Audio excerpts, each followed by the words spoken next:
equality. It's the fastest civil rights movement to be accepted by the American public. It's made its way through legislatures, courts, and society faster than the women's right to vote of the 1920s and civil rights of the 1960s. Now, some people consider it a revolution. Other people consider it America's impending doom.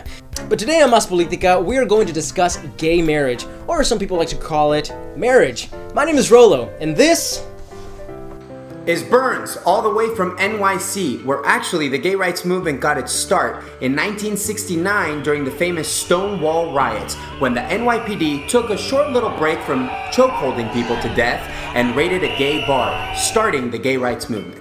That's right, and in the 80s and 90s, laws were passed protecting homosexuals against housing discrimination, bans on adoption, and hate crimes.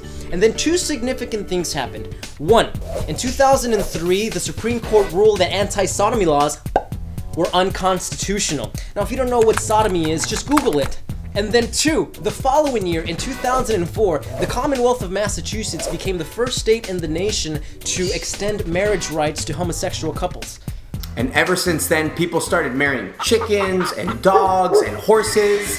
Also, polygamy became the norm. All hell broke loose. Just kidding. Actually, what happened was really cool. The military has repealed Don't Ask, Don't Tell, and about 20 states have extended rights for same-sex marriage. However, some of those states are bringing that to court, which means that one of those cases could end up in the Supreme Court. And we all know that everything that happens in the Supreme Court is fair and balanced. Just like Fox News. But in the meantime, 60% of the American public actually agrees with marriage equality. Which, by the way, this reminds me of that conversation we were having with Eddie when you were in LA, remember that? Oh yeah, in front of the Juan Gabriel mural? Yeah, that's the one. Wait, was there a camera anywhere around? I think there was. Let's check it out. This is such a smooth transition.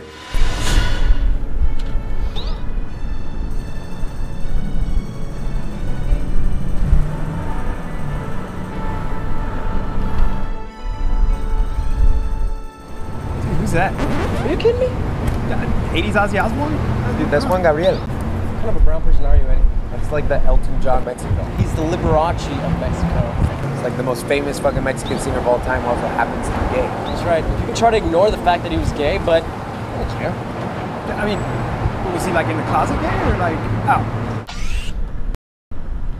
How can you tell just by watching a video that someone is gay?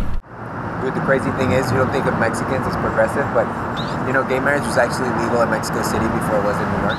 That's crazy. I mean, honestly, it's 2014. Why would anybody care? Why would anyone care? Whisper, whisper, whisper. So you're telling me that if a person is a Christian, which means that from the moment they were born, their mother and their father have told them that every single word in the Bible is the truth. It's the gospel. And you're telling me that that person who's been told by that book that when a man marries a man is a sin, that that person is wrong? You're telling that person that they're wrong. Huh. Who's judging who now? And you know, the thing is, Jesus himself never really said anything about homosexuality. He did, however, speak out against divorce. I don't see people picketing divorce court. Yeah, I think one of the big problems with religion and homosexuality is fear. You know, Christians just kind of think that everyone's going to get converted to being gay. It's kind of ironic when you think about it. Oh, Hi. Gee, hi. Do you have a minute to talk about the gospel of Gaga?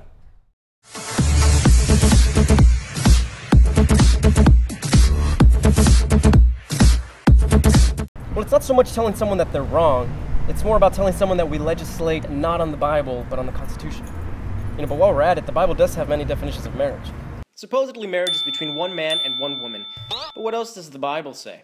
Imagine you're hanging out with your brother and his wife, recently married, no kids.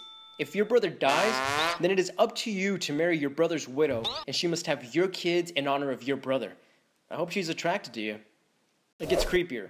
It says that if a man is caught in the act of raping a young woman, then he must pay the father 50 pieces of silver, and then he must marry her because she has been violated. It sucks for her.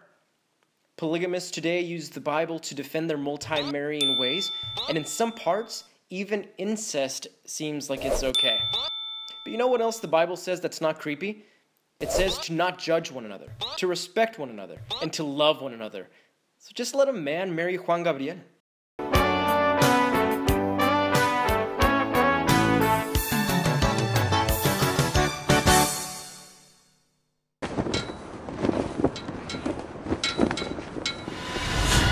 So check out the links below if you want to find out a little bit more information about your state's current status on marriage equality, or if you want to find out more about the history of gay rights in America.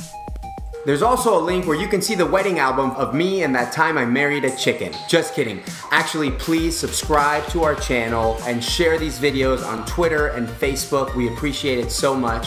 And if you want to make a video and send it to us, you can send it to me at berns@maspolitica.com. Or you can send it to me at Rolo@maspolitica.com. And we'll post your video, and we also might give you one of these. Wow! Or one of these. ¡Qué bonito! So, catch us on the next episode of Mas Politica.